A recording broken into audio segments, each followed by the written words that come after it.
I'm Master Ben Feingold here again with another video in our series, The Ultimate Blunder.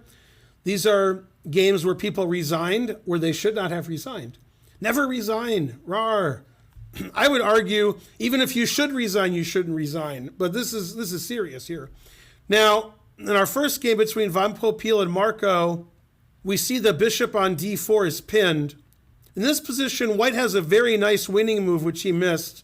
Could have played knight h4 with the ideas of knight g6 check, winning the queen, knight f3 forking, followed by rook d1, followed by e5 with mating ideas. And this is actually winning for white.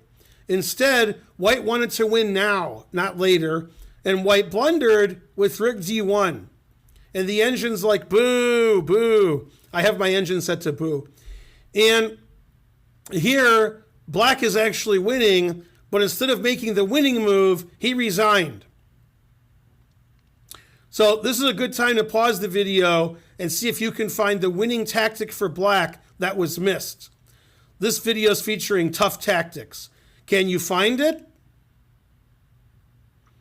Hopefully you found the winning move, because if you didn't find the winning move, then you are losing, because you're going to lose your bishop on d4.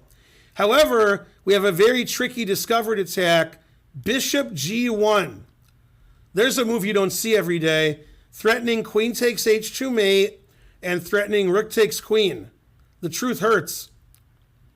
And now black has a winning position. So black could have done this and probably won the game. Instead, he resigned, not seeing bishop g1. Somewhat understandable. If you don't see bishop g1, then you're going to lose. And the engine says white should take and then take this and try to draw with the rook and knight versus the queen. But no, it's not going to be a draw. It's completely winning for black. And the queen dominates. Black has an extra pawn, etc. So bishop g1 would have turned the tables, and black would have had a winning position. Didn't see the move, ended up resigning. Sometimes when there's a lot of pieces on the board, like here, you got to look for tricky tactics. Okay, let's look at our next example. Now, in this example, we have the world champion Jose Raul Capablanca versus George Allen Thomas. And here, white has more than one way to win, and I want to show you the one that I like more than the other one. Queen b5 is the engine move, attacking the rook. The king is trapped in the corner here. This is completely winning for white. Capablanca did something similar. He played queen a8, which unfortunately doesn't work. But let me show you what I like, because what I like matters. No. Rook takes rook, queen takes rook, queen a4.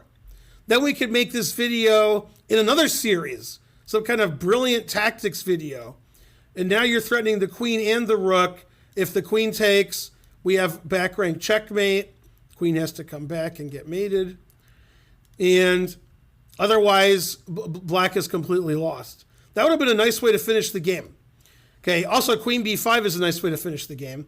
He found another way to finish the game, but it shouldn't have finished the game. Played queen a8, which looks good. It looks so good that Thomas resigned. He said, wow, that looks really good. I resign. I'm getting crushed here on the 8th rank. There's no way to defend. There's nothing to do. And unfortunately, he missed a couple of moves that would have prolonged the game. One actually equalizes, and the game is equal. And one of them makes the game go longer, where white is still probably winning, but not certain. Okay, the not certain move is rook c1 check. That if we take the rook, we play rook takes rook, and the game goes on.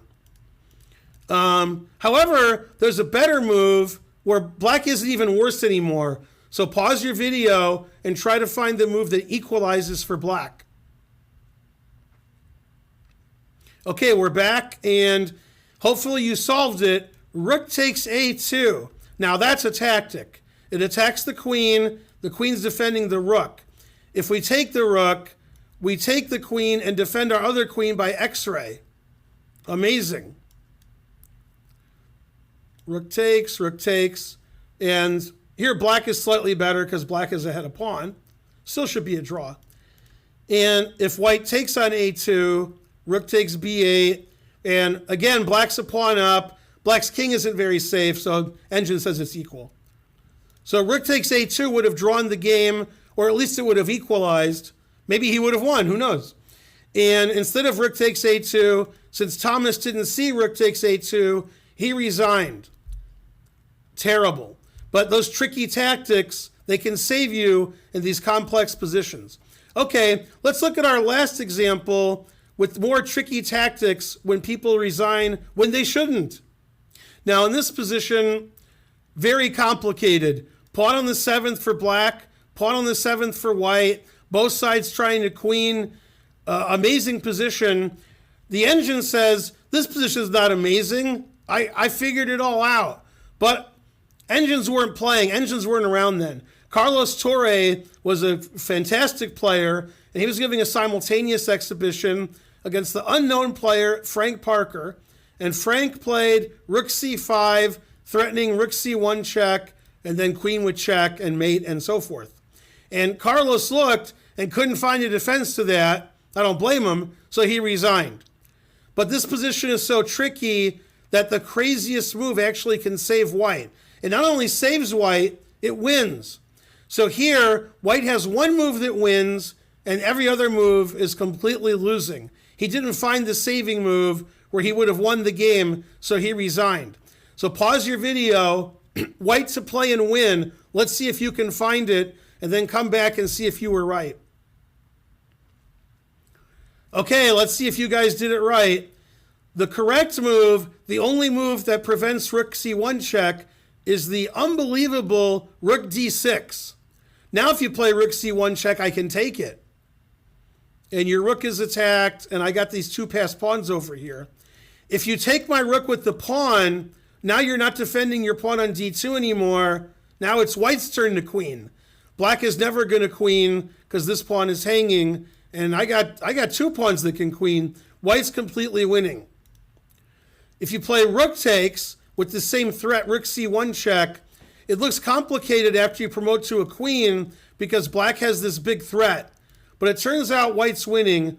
White can play either queen h7 or queen f7. Doesn't matter. If king c6, queen e8 check. And if king b6, we pin the rook.